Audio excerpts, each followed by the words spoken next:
the name of God, the most gracious, the most merciful. We are recording this program in January of 1986. A couple of months ago, around November 1985, a book appeared in bookstores across the nation that soon became a bestseller. The book is a fictitious novel narrating the arrival, monitoring of a coded message from outer space that proved the existence of a super intelligence out there trying to contact us on Earth. The message was decoded by computers. And the novel, this fictitious novel, even supports all-time religion's belief in God. The novel is Contact.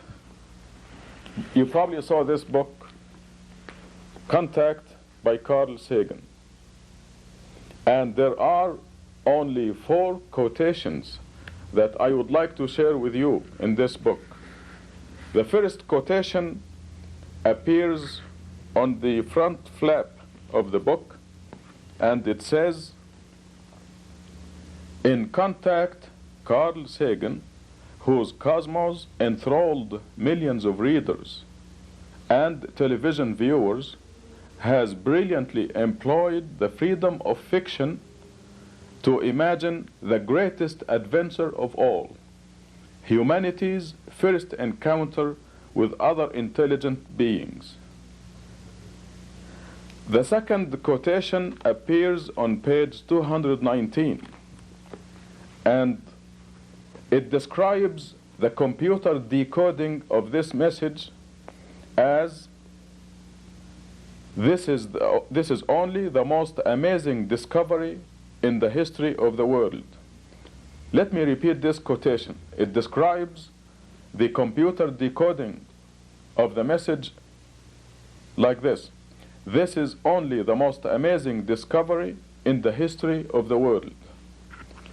The third quotation that I would like to share with you appears at the end of the novel, page 430, where we find the conclusion of the whole novel.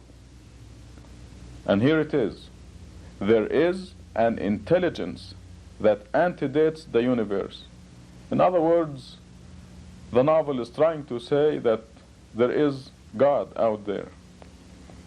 There is an intelligence that antedates the universe. The last quotation that I wish to share with you is non-fictitious. It is not fiction at all. It is Carl Sagan's notes at the end of the book. Carl Sagan says in the author's note, "My fondest hope for this book is that it will be made obsolete by the pace of real scientific discovery." Well, ladies and gentlemen, Carl Sagan's fondest hope has just come true. In the next 50 minutes or so, I will share with you the real scientific discovery of a coded message from outer space, from deep space. And the message will represent the first physical evidence ever for the existence of God. We have been talking about God, and those who believe in God have been presenting circumstantial evidence, but now we are going to witness a miracle. We are going to witness physical evidence, the first incontrovertible evidence that God exists. And we are going to see this proof through the real scientific discovery of a coded message that came to us and could never be human-made. Before I get to the historical development of this message and the monitoring and decoding of it, I would like to make a couple of statements that I consider very important. The first statement is that every utterance you are going to hear in this program is a proven scientific fact. Every statement you are going to hear is proven by means of a mathematical code that provides us with physical evidence that every statement is correct. It is very important that you have full confidence that every statement here is proven by physical evidence. The reason I'm saying this is that some of the statements you are going to hear had in the past provoked ridicule or snickering or some laughter. This will no longer be the case. You see, the message came to this world in many parts, and the first part came to us through the first man, Adam. Adam was created by God, and he knew about God, and when he came to this world, he transmitted the first portion of the message.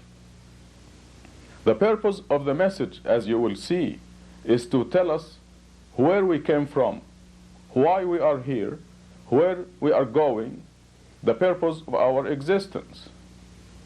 So Adam taught his children and grandchildren about God and everything he knew about the creation of Adam, the creation of the human being, the creation of his wife Eve, and how he came from up there to the planet Earth. That is a very important part of the message. The message afterwards came to us through every messenger of God: Noah, Abraham, Moses, Jesus, Muhammad. And I will go through the stages of development of the message and show you the mathematical code that was embedded in these messages.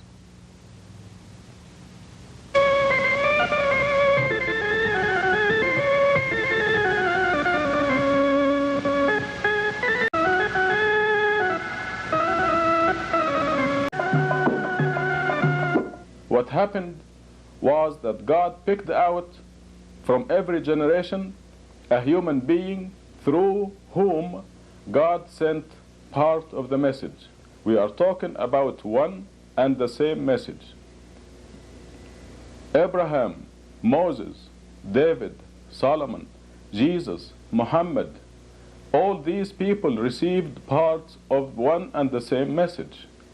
And as a proof of authenticity, as it turns out, and as you will witness in this program, God incorporated in his message to us an intricate mathematical code, intricate beyond human ability, just to prove that this message is not fabricated by any human being.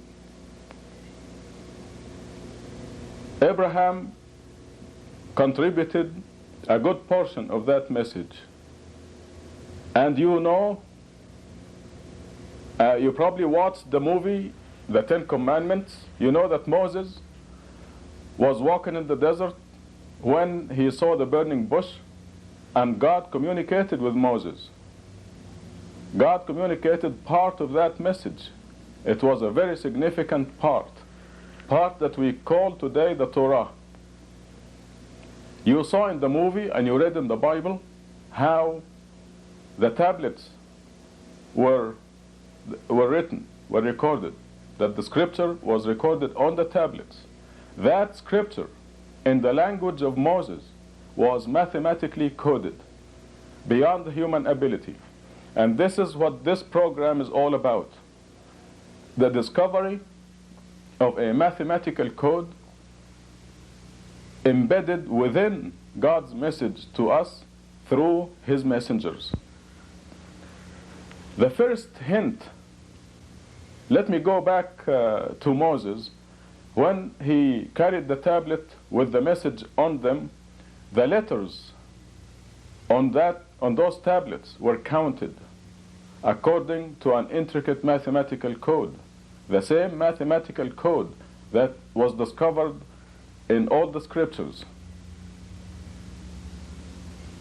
The message given to Jesus in his language, Aramaic, was also mathematically coded in that language.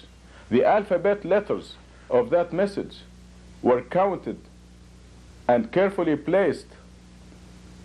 The whole message in Aramaic was composed according to a mathematical pattern. And this is the pattern that was consistent through every part of the message, from Adam to Abraham, Noah before that, Moses, David, Solomon, Jesus, Muhammad. The same mathematical code. The letters, the words, the verses, everything was calculated and carefully placed to prove that the message is from God.